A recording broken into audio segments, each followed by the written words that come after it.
This is WOR New York. You stay tuned for Lester Smith and the news. News in detail on the hour from the WOR newsroom.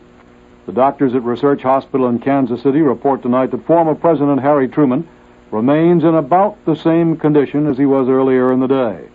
And that means that Mr. Truman's lungs were filling with fluid, and he had grown weaker. The former president is still listed in serious condition. The Moon 2, Eugene Cernan and Harrison Schmitt, are completing their sample collections tonight in their last exploration of the lunar surface. Once again, they're back at the 77-foot, 100-foot mountain base that they discovered yesterday, and this time they're following up on the new forms of subsurface material that they had found in their first visit to Massif Mountain. In South Vietnam tonight, 2 Viet Cong commandos got by the guards around an ammunition dump and blew themselves up along with the munitions. The assault touched off explosions that destroyed 800 tons of artillery shells and napalm. The dump was 8 miles from Saigon, and the blast could be heard in the city as many windows were shattered. The ammunition yard is the largest in the Saigon region.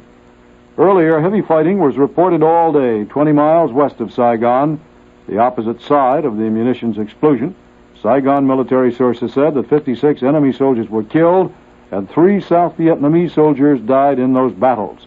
American bombers continued their raids over North Vietnam and against suspected communist troop locations in the south. Dr. Henry Kissinger and Hanoi's Le-Duc-Tho have closed shop on their private negotiations to reach a ceasefire in the Vietnam War. And so far, what they have to say in public about those talks does not indicate that a ceasefire is ready to be declared.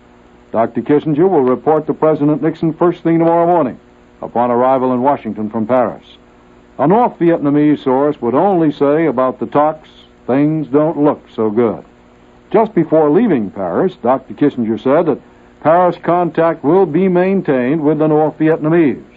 I just wanted to thank the French government as I'm leaving for all the courtesies that were shown to me and all the cooperation that they extended.